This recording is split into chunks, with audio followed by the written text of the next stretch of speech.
हम सभी कभी ना कभी जीवन के उस दौराहे पर खड़े होते हैं जहां जहां एक तरफ हमारी रोजमर्रा की जिंदगी होती है, मतलब वही ईएमआई, ऑफिस की टेंशन, परिवार की जिम्मेदारियां, हम्म। और दूसरी तरफ एक अजीब सी वैराग्य की भावना होती है। हाँ, मन करता है कि सब कुछ छोड़कर बस कहीं दूर पहाड़ों पर चले जाएं। शांति चाहिए होती है इंसान को। ऐसा लगता है जैसे दुनियादारी और आध्यात्मिकता दो बिल्कुल अलग दिशाओं में जारी ट्रेनें हैं। बिल्कुल। और इंसान दोनों में एक साथ पैर रखने की कोशिश कर रहा है। तो आज की इस गहन चर्चा में हम इसी पूरी उलझन का एक बहुत ही सटीक जवाब तलाशने वाले हैं। मैं इस विस्तृत विश्लेषण का होस्ट हूँ और मेरे साथ हमारी एक्सपर्ट मौजूद है। नमस्ते। इस बेहद खास चर्चा का हिस्सा बनकर मुझे बहुत खुशी हो रही है। तो आज का जो हमारा विषय है वो है राम गीता, और इसके लिए हमने किताबी दुनिया सनातन लाइब्रेरी की 18 गीताज ऑफ भारत श्रृंखला के नोट्स को स्रोत के रूप में लिया है। आज हमारा मिशन बस ये समझना है कि कैसे ज्ञान और जीवन की मर्यादाएं यानी धर्म एक साथ चल सकते हैं। हम्म। इस चर्चा की शुरुआत में ही जो एक लाइन हमारे नोट्स में दी गई है ना, वो इस पूरे विषय की नींव रख देती है। लाइन है, गीता केवल एक ग्रंथ नहीं, एक परंपरा है। मतलब जब भी गीता शब्द आता है तो तुरंत कुरुक्षेत्र का मैदान याद आता है। एकदम सही। भगवत गीता उस भयानक युद्ध, संघर्ष और भारी मानसिक उथल-पुथल के बीच बोली गई थी। लेकिन राम गीता की पृष्ठभूमि बिल्कुल विपरीत है। हाँ, ये उपदेश किसी युद्ध भूमि में नहीं दिया गया है। बिल्कुल नहीं। यह वन की परम शांति और स्थिरता में उत्पन्न हुई है। चलिए इसे समझते हैं, क्योंकि ये बहुत अनोखी बात है। ये ज्ञान क्रोध में या हड़बड़ी में नहीं, बल्कि स्थिरता के मध्य दिया गया है। और यही ठहराव, यही शांति इस गीता के हर श्लोक में महसूस होती है। एक और बात जिसने मुझे बहुत हैरान किया वो ये कि राम गीता का उल्लेख हमें मिलता कहाँ है। हमारे स्रोत के अनुसार ये अध्यात्म रामायण का हिस्सा है, जो कि स्वयं ब्रह्मांड पुराण का एक बहुत ही महत्वपूर्ण भाग है। तो ये कोई अलग से लिखी किताब नहीं है। हाँ, ये हमारी ज्ञान परंपरा के भीतर बहुत गहराई से गुथी हुई है। अच्छा, इस संवाद के जो पात्र हैं, भगवान राम और लक्ष्मण, उनकी परिस्थिति क्या है? वनवास का समय है, चारों ओर बस प्रकृति की शांति है, कोई राजकाज की भागदौड़ नहीं है। ऐसे शांत माहौल में लक्ष्मण के भीतर कुछ बहुत ही मूलभूत प्रश्न उठते हैं। वे पूछते हैं कि आत्मा क्या है, माया क्या है, और बंध या मोक्ष क्या है। यहाँ सबसे दिलचस्प बात यह है कि राम द्वारा दिए गए उत्तर कोई साधारण सांत्वना नहीं है। बिल्कुल नहीं। वो सीधे शुद्ध अद्वैत का उपदेश देते हैं। लेकिन उसमें करुणा और धर्म का एक बहुत ही अद्भुत संतुलन है। अगर हम इसे व्यापक संदर्भ में देखें तो राम समझाते हैं कि आत्मा का स्वरूप क्या है। आत्मा न तो कभी जन्म लेती है और न ही कभी मरती है। मतलब वो सदा से शुद्ध है। हाँ, वो सदा शुद्ध, बुद्ध और मुक्त है। अब अगर हम इसकी तुलना अष्टावक्र गीता से करें तो एक बड़ा अंतर दिखता है। अष्टावक्र गीता का दर्शन बहुत प्रखर है, जैसे वो एक झटके में सब कुछ खारिज कर देती है। वही एक कठोर सर्जरी की तरह। लेकिन राम गीता की भाषा बेहद कोमल है।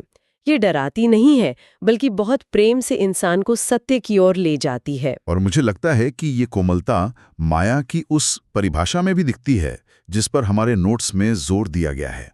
हम अक्सर माया को कोई भौतिक वस्तु मान लेते हैं। जैसे किसी के पास बहुत पैसा है या बड़ी गाड़ी है तो लोग कह देते हैं कि ये सब माया है। हाँ, लेकिन राम गीता तो कुछ और ही कह रही है।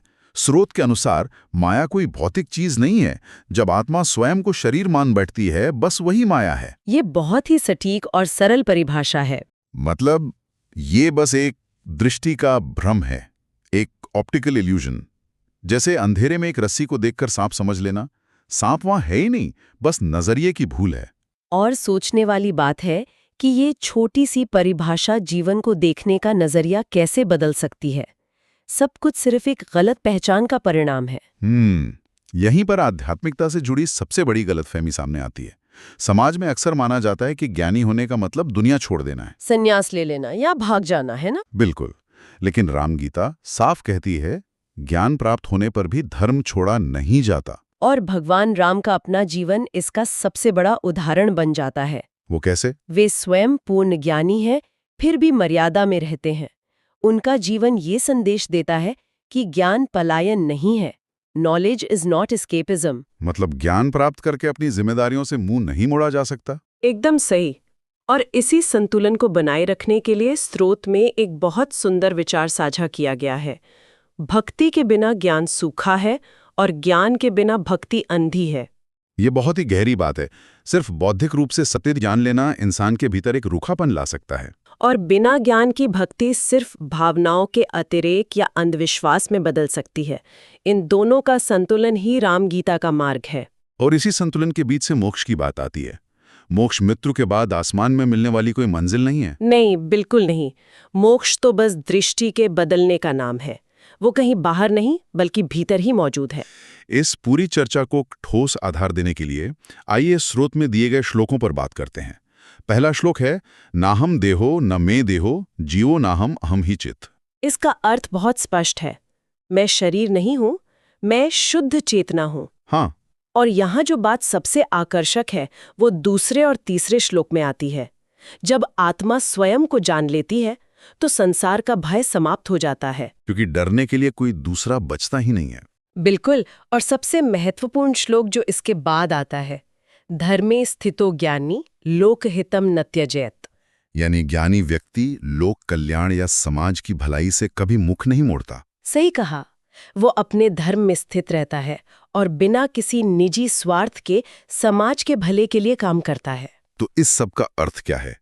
आज के आधुनिक जीवन में जहां हम इतनी भागदौड़ करते हैं, वहां ये कैसे लागू होता है? आज के दौर में जहां आध्यात्मिकता को भाग जाना मान लिया जाता है, वहां ये गीता गृहस्थ जीवन के लिए एक अचूक मार्गदर्शिका है। ये सिखाती है कि एक इंसान परिवार में रहकर अपनी सारी जिम्मेदारियां निभाकर भी मुक्त रह सकता है। बिल्कुल।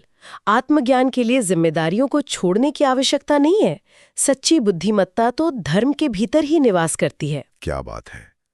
अगर हम पूरी चर्चा का सार निकालें तो मुख्य संदेश यही है कि ज्ञान और करुणा एक दूसरे के विरोधी नहीं है। मर्यादा में स्थित ज्ञान ही सबसे सुंदर है। बिल्कुल। और स्रोत के अनुसार श्रोताओं को ये जानकर खुशी होगी कि 18 गीताज ऑफ भारत श्रृंखला के अगले चरण यानी फेज 3 भक्ति और शक्ति में हम जल्द प्रवेश करेंगे, जिसकी शुरुआत देवी गीता से होगी। वो तो और भी रोमांचक होने वाला है। लेकिन आज की चर्चा समाप्त करने से पहले मैं एक गहरे प्रश्न पर लौटना चाहता हूँ। हमारे स्रोत का वो विचार, माया दृष्टि का भ्रम है और मोक्ष केवल दृष्टि का बदलना है। ये एक ऐसा विचार है जो सोचने पर मजबूर कर देता है। एक ऐसा विचार जो मन में छोड़ना है।